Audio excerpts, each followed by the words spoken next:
ভাইরা আমার, বন্ধুরা আমার, আল্লাহর পয়গম্বর মুসা তিনি যখন তার কওমের লোকদেরকে দাওয়াত দেয়, বনি ইসরাইলের লোকেরা মুসাকে ডাক দিয়ে বলে, মুসা আমরা তোমার এই দাওয়াত গ্রহণ করতে রাজি না, কি করলে গ্রহণ করবা?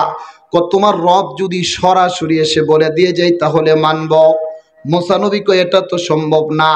এবার বনি ইসরাইলের লোকেরা মুসাকে ডাক দিয়ে বলে, যদি এটা সম্ভব না হয় তাহলে তোমার রবকে বলো তিনি যেন আসমান থেকে ফেরেশতা পাঠায়া দেয়, আর ফেরেশতারা এসে যদি সাক্ষ্য দেয়, দলিল দেয়, প্রমাণ দেয়, তাহলে আমরা তোমাকে এই তোমার কালেমা হিসেবে মেনে নিব। মুসা নবী কয় এটাও তো সম্ভব না। কি করলে সম্ভব? তাহলে তোমার রবকে বলো তিনি যেন আসমান থেকে একটা কিতাব পাঠায়া দেয়, যেই কিতাবের ভিতরে সিল দেওয়া থাকবে, সত্যায়ন করা থাকবে তুমি যে আমাদের পয়গম্বর, তাহলে আমরা তোমাকে নবী হিসেবে মেনে নিব, নবী হিসেবে মেনে নিব। এ গাজীপুরা খৈরতুলের মানুষ দিলের কান দিয়ে শুনো, মুসা নবী কয় হ্যাঁ এটা সম্ভব, এটা সম্ভব।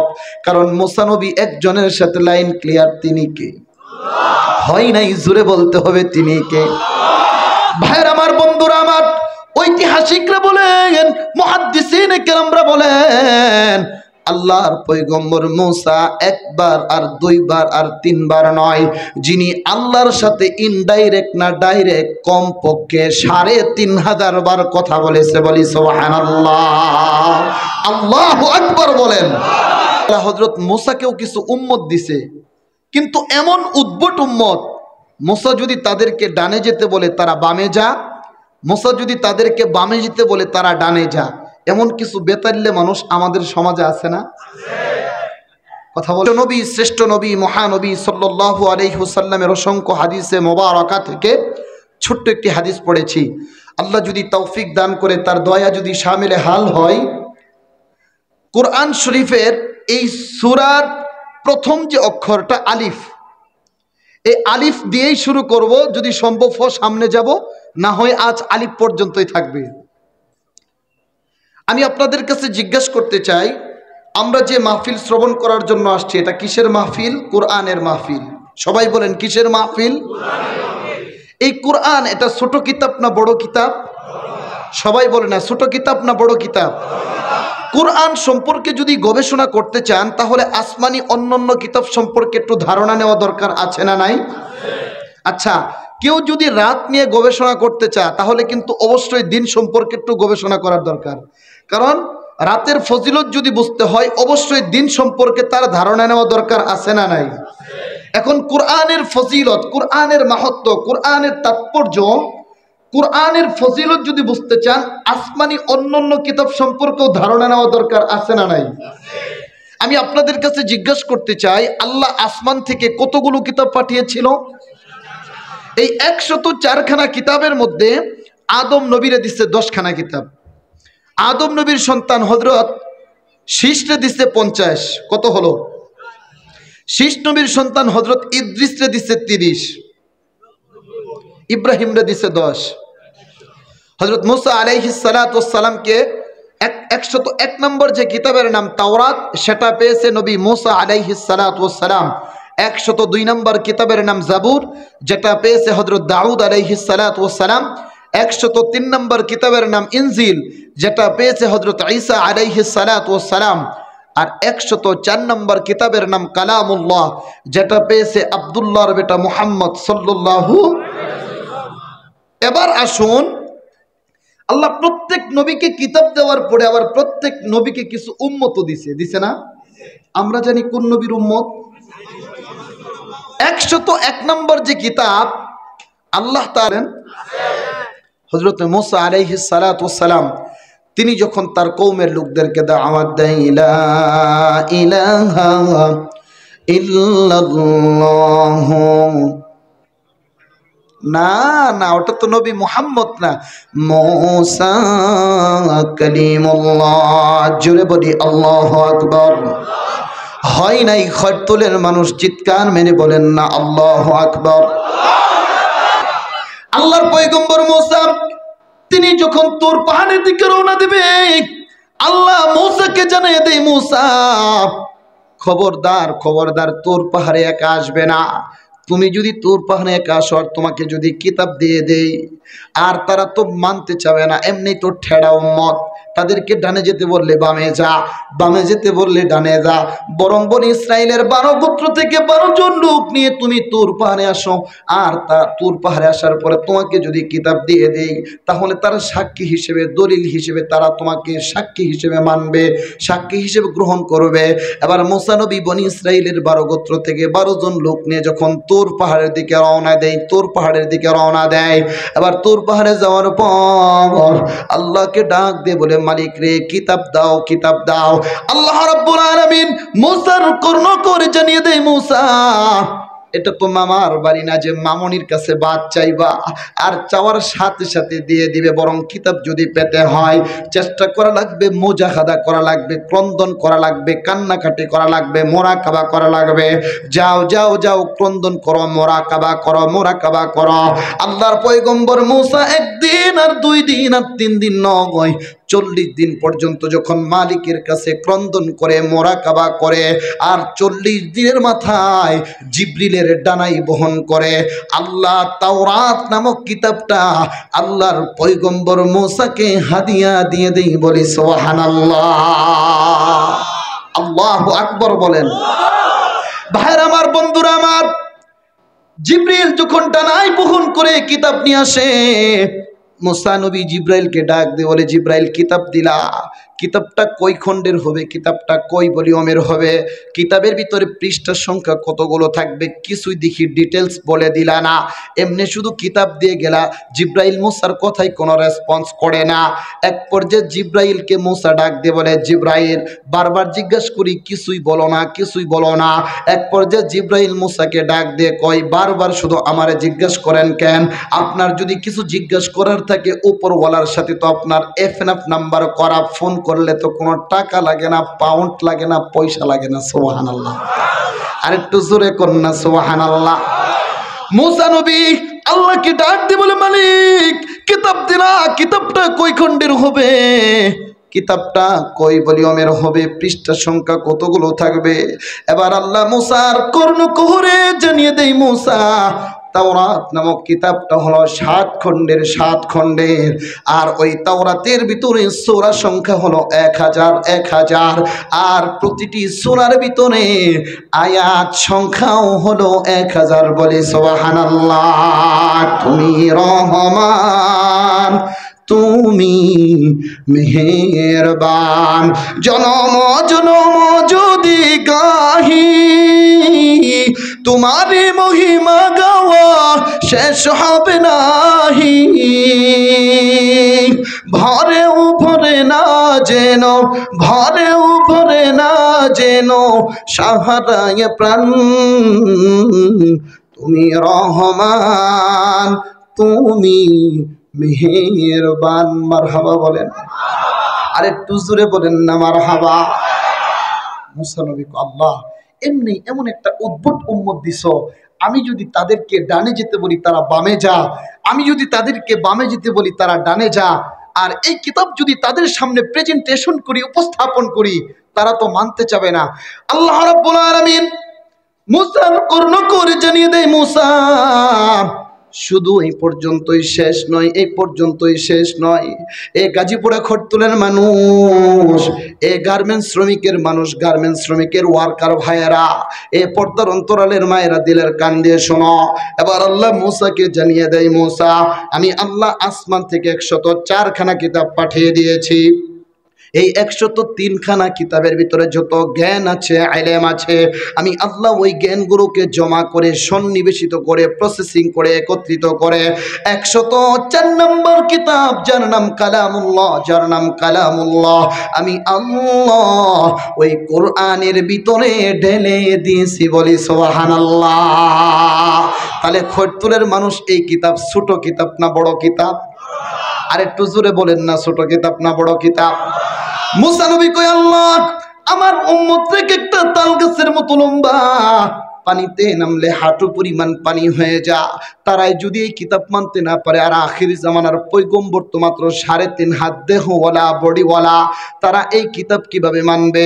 এবার আল্লাহ মুসার কর্ণ করে জানিয়ে দেয়, মুসা শুধু এই পর্যন্তই শেষ নয়, বরং আমি আল্লাহ পুরা কোরআনের ভিতরে যত জ্ঞান আছে, ইলম আছে, আমি আল্লাহ ওই জ্ঞানগুলোকে জমা করে প্রসেসিং করে সন্নিবেশিত করে কোরআনে কারীমের প্রথম একটি সূরা আছে যার নাম সূরাতুল ফাতিহা, আমি আল্লাহ ওই সূরা ফাতিহার ভিতরে ঢেলে দিয়েছি, বলি সুবহানাল্লাহ। এই জন্য ভাইয়ের আমার, বন্ধুরা আমার, তাফসীরে কবীরের ভিতরে আল্লামা ইমাম ফখরুদ্দিন রাজি রহমাতুল্লাহি আলাইহি বলেন, কোন মানুষ যদি আউযু বিল্লাহ বিসমিল্লাহ সহকারে একবার সূরা ফাতিহা তিলাওয়াত করে, আসমানি 104 খানা কিতাব পড়লে যেই পরিমাণ সওয়াব হয়, ওই পরিমাণ সওয়াব তোমার আমার আল্লাহ তোমার আমার আমল নামাই দিয়ে দিবে, বলি সুবহানাল্লাহ। মুসানবী আল্লাহ কেমন জানি খালি শর্ট হচ্ছে, ছোটবেলা গাইড পড়ছি, একের ভিতরে সব। আল্লাহ রাব্বুল আলামিন মুসার কর্ণ করে জানিয়ে দেয়, মুসা বরং সূরা ফাতিহার ভিতরে যত জ্ঞান আছে, ইলম আছে, আমি আল্লাহ ওই জ্ঞানগুলোকে জমা করে প্রসেসিং করে সন্নিবেশিত করে সূরা ফাতিহা লেখার আগে যে বিসমিল্লাহ আছে, বা সিন মিম আলিফ লাম লাম হা বিসমিল্লাহ, আমি আল্লাহ ওই 7 অক্ষরের ভিতরে ঢেলে দিয়েছি, বলি সুবহানাল্লাহ। মুসা নবী কো আল্লাহ খালি আস্তে আস্তে কেমন জানি শর্ট হচ্ছে।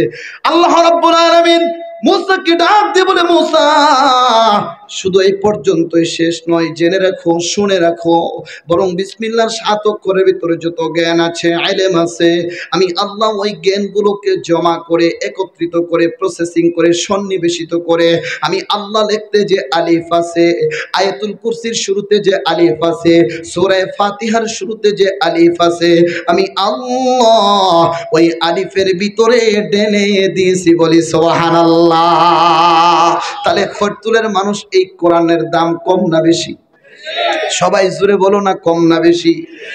এই খরতুলের মানুষ, তুমি আর আমি তো বাবা জানি না, তুমি তো মনে করো এই যে দারুল আমান মাদ্রাসা, একজন মেথরের সন্তান, একজন রিক্সা চালকের সন্তান, এ বাবা দিলের কান দিয়ে শোনা যায়, আমি তোমার চোখে 2 ফোঁটা চোখের পানি এখন দেখতে চাই, 2 ফোঁটা চোখের পানি আল্লাহর জন্য নজরানা দিও, নজরানা দিয়ে যাও বাবা।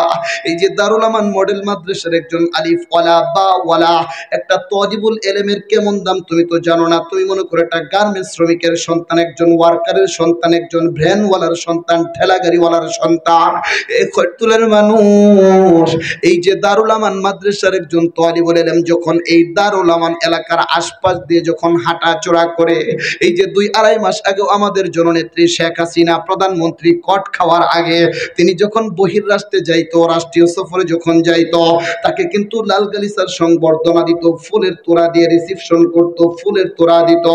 এই যে দারুল আমান মডেল মাদ্রাসার তালিবুল ইলম বা ওয়ালা আলিফ ওয়ালা ছাত্র, সে যখন খরতুল এলাকার আশপাশ দিয়ে হাঁটাচলা করে, আসমানের মালিক আল্লাহ ফেরেশতাদেরকে ডাক দিয়ে বলেও, ফেরেশতারা রে, এই দারুল আমান মডেল মাদ্রাসা সে হতে পারে মেথরের সন্তান, রিক্সা চালকের সন্তান, তার পায়ের নিচে লাল গালিচার সংবর্ধনা দিলে কেমন জানি তার ইজ্জতে লাগে, কেমন জানি তার প্রেস্টিজে লাগে, বরং আমি আল্লাহ যে তোমাদেরকে নূরের পাখা দিয়েছি, ওই নূরের পাখাগুলো তোমরা জমিনে বিছায়া দিবা। আর ওই দারুল আমান মডেল মাদ্রাসার একজন আলিফ ওয়ালা মহিলা যুক্ত, একজন বাওয়ালা ছাত্র মহিলা যুক্ত জুতা নিয়ে যখন তোমাদের ওই নূরের পাখার উপর দিয়ে হেঁটে যাবে, আর তাদের ধুলাবালির কারণে আমি আল্লাহ তোমাদের ওই নূরের পাখাগুলি সম্মানিত করে দিব, বলি সুবহানাল্লাহ। খরতুলের মানুষ বাবা, শুধু এই পর্যন্ত শেষ নয়, তুমি আর আমি তো বাবা জানি না, তোমার মনে করো 2টা সন্তান, একটা সন্তানকে তুমি স্কলাস্টিকায় পড়াইলা, একটা সন্তানকে তুমি জাগতিক শিক্ষায় শিক্ষিত করলা। এই খরতুলের মানুষ, আমি তোমাদেরকে নিষেধ করি না, তোমার সন্তানকে তুমি এফসিবিএস কমপ্লিট করাও, এফআরসিএস কমপ্লিট করাও, টাইটেল কমপ্লিট করাও, অনার্স মাস্টার্স কমপ্লিট করাও, কিন্তু প্রাথমিক যে শিক্ষাটা কোরআনের শিক্ষা দাও। এ বাবা তুমি তো জানো না তোমার কোন সন্তানের দাম বেশি। আজ থেকে 1500 বছর আগে আল্লাহর নবী বলেছেন, মান জাআহুল মাউত ওয়া হুয়া ইয়াতলুবুল ইলমা ফাবাইনাহু ওয়া বাইনান নাবিয়্যিনা দারাজাতুন ওয়াহিদা। তার মানে তোমার বাবা যখন সাকরাত আরম্ভ হয়ে যাবে, তোমার যখন মৃত্যুর যন্ত্রণা শুরু হয়ে যাবে, যেই ছেলের জন্য মাথার গাম পায়ে ফেলে জীবনটাকে শেষ করে দিলা, যেই ছেলের সেমিস্টার ফি লক্ষ লক্ষ টাকা দিলা, তোমার যখন মৃত্যুর যন্ত্রণা শুরু হয়ে যাবে, তোমার ওই ছেলে যদি বলে বাবা আমার জন্য তো জীবনটাকে তুমি বিসর্জন দিয়েছো, শেষ করে দিয়েছ, আমার ইংলিশ বই থেকে এক পৃষ্ঠা পড়ে শোনাই, কসম আল্লাহর তোমার মৃত্যুর যন্ত্রণা লাঘব হবে না। এ খরতুল গাজীপুরের মানুষ তুমি আর আমি তো জানি না, তোমার আর আমার যখন সাকরাত আরম্ভ হবে, আর তোমার যেই সন্তানকে তুমি ধর্মীয় শিক্ষায় শিক্ষিত করেছ, এই যে দারুল আমান মাদ্রাসায় তুমি পড়াইছ, ওই আলিফওয়ালা বাওয়ালা সে কিন্তু সূরা ইয়াসিন মুখস্থ করেছে, ওয়াকিয়া মুখস্থ করেছে, বিভিন্ন মাসনুন দোয়া মুখস্থ করেছে, সে তোমার পাশে গিয়ে যদি পড়ে ইয়াসিন, উলামায়ে কেরাম স্টেজে আছে বাবা, আজ থেকে ১৫০০ বছর আগে মদিনাওয়ালা পয়গম্বর বলে দিয়েছে মাত্র ৯টা আয়াত তিলাওয়াত করার কারণে আসমানের মালিক আল্লাহ তোমার আমার মৃত্যুর যন্ত্রণাটাকে লাঘব করে দিবে, বলি সুবহানাল্লাহ। আল্লাহু আকবার বলেন। হয় নাই? আরেকটু জোরে বলেন না আল্লাহু আকবার। এক খরতুল গাজীপুরের মানুষ শুধু বাবা এই পর্যন্তই শেষ নয়, তুমি আর আমি যখন মারা যাইব, খরতুল ব্যাংকপাড়া জামে মসজিদে বাবা, এই যে ব্যাংকপাড়া জামে মসজিদে ঘোষণা হবে অমুক ব্লক নিবাসী অমুক আর দুনিয়াতে নাই, বা জিনেগাতি নিবাসী এই খরতুলে বসবাস করত, শেরপুর বাড়ি খরতুলে বসবাস করত, অমুক আর দুনিয়াতে নাই। এই খরতুলের মানুষ দেখো না বাবা, 2 ফোঁটা চোখের পানি আল্লাহর জন্য নজরানা দেওয়া যায় কিনা? তোমার যেই ছেলেকে তুমি স্কলাস্টিকায় পড়াইলা, ওই সন্তান কিন্তু তোমার জানাজার ইমামতির মুসল্লায় দাঁড়াবে না। তোমার যেই সন্তানকে তুমি ধর্মীয় শিক্ষায় শিক্ষিত করেছ, তোমার যেই সন্তানকে দারুল আমান মডেল মাদ্রাসায় পড়াইছ, ছোট্ট নবজাতক বাচ্চা, সে কিন্তু পরে 3য় শ্রেণীতে বা 2য় শ্রেণীতে সে কিন্তু জানাজার দোয়া পড়ে, দুরুদ পড়ে, মাসনুন দোয়া পড়ে, অনেক কিছু জানে। তুমি আর আমি যখন মারা যাইব, তোমার যেই সন্তানকে তুমি জেনারেল শিক্ষায় শিক্ষিত করেছ, ওই সন্তান কিন্তু তোমার আমার জানাজার ইমামতি করবে না। ওই আলিফওয়ালা বাওয়ালা ধর্মীয় শিক্ষিত সন্তানটাই কিন্তু তোমার আমার জানাজার ইমামতের মুসল্লায় দাঁড়াইবে। এবার সন্তান যখন জানাজার মুসল্লায় দাঁড়াইবে, আর তুমি আর আমি কিন্তু খাটিয়াতে শুয়ে থাকব, সন্তান তাকবীর দেওয়ার পরে সন্তান সানাও পড়ে না, দুরুদও পড়ে না, কিছুই পড়ে না। আসমানের মালিক আল্লাহ ফেরেশতাদেরকে ডাক দিয়ে বলে, ও ফেরেশতারা রে, এই যে বান্দা তাকবীর দেওয়ার পরে সানাও পড়ে না, দুরুদও পড়ে না, কিছুই পড়ে না, বান্দা শুধু কম্পন করে, কাঁপাকাঁপি করে। ফেরেশতারা বলে, মালিক এই যে খাটিয়াতে যিনি শুয়ে রয়েছে আর ইমামতির মুসল্লায় যিনি দাঁড়াইছে, তার সাথে তার একটা ব্লাডের সম্পর্ক আছে, রক্তের সম্পর্ক আছে। আজকে বাবা খাটিয়াতে শুয়ে রয়েছে, সন্তান ইমামতির মুসল্লায় দাঁড়িয়েছে। আজকে ইমামতির মুসল্লায় দাঁড়াইয়া ছাত্র জামানার স্মৃতির কথা মনে পড়ে গেছে। মনে করো তোমার সন্তানকে দারুল আমান মডেল মাদ্রাসায় পড়াইলা, তোমার বাড়ি ছিল শেরপুর জেলার জিনেগাতি থানায়, তোমার বাড়ি ছিল জামালপুর জেলার বকশীগঞ্জ থানায়। আজকে তুমি খাটিয়াতে শুয়ে রয়েছো, সন্তান ইমামতির মুসল্লায় দাঁড়াইয়া অতীতের স্মৃতির কথা মনে পড়ে গেছে। আরে মাদ্রাসাটা যখন ছুটি হইতো, বাবা গাজীপুরা বাস স্ট্যান্ডে যাই আমাকে জিনেগাতির বাসে উঠাইয়া দিত। মাদ্রাসাটা যখন খোলার ছুটি হইতো, বাবা জিনেগাতি থেকে আগায়া খরতুল মাদ্রাসায় নিয়ে আসতো। আজকে বাবা খাটিয়াতে শুয়ে রয়েছে, সন্তান ইমামতির মুসল্লায় দাঁড়াইছে। আজকে বিভিন্ন স্মৃতির কথা মনে পড়ে গেছে, এই জন্য তাকবীর দেওয়ার পরে সানাও পড়ে না, দুরুদও পড়ে না, কিছুই পড়ে না। আসমানের মালিক আল্লাহ ফেরেশতাদেরকে ডাক দিয়ে বলে, ফেরেশতারা রে, এই যে বান্দা সালাম ফিরানোর সাথে সাথে তার মা বাবার বেহিসাব গুনাহ আমি আল্লাহ মাফ করে দিলাম, বলি সুবহানাল্লাহ। আরে মেরি মাতা পিতা বড় ভাগ্যবান, রোজ হাসরে মাথায় হবে তাজ পরিধান, হাসরের কঠিন মাঠে হবে হাহাকার, সেই মুহূর্তে দেখবে সবাই কিনা চমৎকার। প্রশ্ন হবে মুকুট মাথায় কেবা কাহারা, জবাব হবে হাফেজারি মা বাপ তাহারা। প্রশ্ন হবে মুকুট মাথায় কেবা কাহারা, জবাব হবে হাফেজারি মা বাপ তাহারা।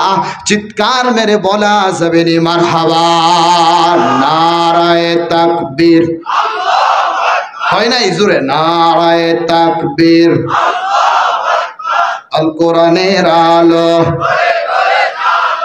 আল হাদিসের আলো, ওয়াজ মাহফিল যেখানে, নাটক সিনেমা যেখানে, IPL BPL যেখানে, দুনিয়ার মুসলিম, বিশ্বের মুসলিম, আওয়ামী লীগ বিএনপি, আওয়াজ কমে গেল কাকে? এক হওয়া দরকার আছে না নাই? হাতের আঙ্গুল কয়টা? সবাই বলে না কয়টা? লাগা না ফাঁকা? সবাই বলেন লাগা না ফাঁকা? আলু ভর্তা করতে গেলে আরেকটু জোরে বলেন। গাজীপুরা খৈরতলের মানুষ, আমার দলীয় পরিচয় আওয়ামী লীগ হতে পারে, আপনার দলীয় পরিচয় বিএনপি হতে পারে, জাসদ হতে পারে, জাতীয় পার্টি হতে পারে, আওয়ামী লীগ হতে পারে, বিএনপি হতে পারে, কিন্তু ইসলামের ব্যাপারে আমরা সবাই এক অভিন্ন। ঠিক না ঠিক? আরেকটু জোরে আওয়াজ করে বলেন ঠিক না ঠিক? অতএব এই গাজীপুরা খৈরতল থেকে আমরা জানায় দিতে চাই, কোন নাস্তিকের বাচ্চা, কোন মালাউনের বাচ্চা আমার রাসূলের ইজ্জতের চরিত্র নিয়ে কালেমা লেপন করবে, আমার রাসূলের চরিত্র নিয়ে কালেমা লেপন করবে, কোন তৌহিদি মুসলমানের শরীরে এক ফোঁটা রক্ত থাকা অবস্থায় কোন মুসলমান মেনে নিতে পারে না। আওয়াজ দিয়ে বলো ঠিক না ঠিক? আরেকটু জোরে বলো ঠিক না ঠিক? প্রিয় ভাইরা, যেহেতু ওয়াদা ছিল 12টা পর্যন্ত, 12টা 5 বেজে গেছে। আজকের আলোচনা এই পর্যন্তই থাক। আল্লাহ আমাদের যাদের সন্তানাদি দিছে, আমরা আমাদের সন্তানদেরকে ধর্মীয় শিক্ষায় শিক্ষিত করব তো ইনশাআল্লাহ? আমরা সবাই আমাদের সন্তানদেরকে ধর্মীয় শিক্ষায় শিক্ষিত করব তো ইনশাআল্লাহ? আল্লাহ আমাদের সবাইকে আলেমের বাবা হয়ে, হাফেজের বাবা হয়ে, হাফেজার বাবা হয়ে, এই যে দারুল আমান মডেল মাদ্রাসার মহিলা শাখাও কিন্তু আছে না? আমরা আমাদের সন্তানদেরকে মাদ্রাসায় দিব তো ইনশাআল্লাহ? আল্লাহ সুবহানাহু ওয়া তাআলা আমাদের সবাইকে কবুল করুক। আমরা যেন হাফেজার বাবা হয়ে, আলেমার বাবা হয়ে, আলেমের বাবা হয়ে, হাফেজের বাবা হয়ে আমরা যেন ইহকালীন ত্যাগ করে পরকালীন জমিনে যেতে পারি। আল্লাহ আমাদের সবাইকে তৌফিক দান করুক, বলেন আমিন।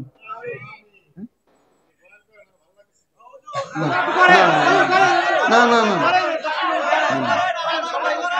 শুনেন, না না শুনেন, হ্যাঁ শুনেন শুনেন, আচ্ছা সবাই শুনেন শুনেন, হ্যাঁ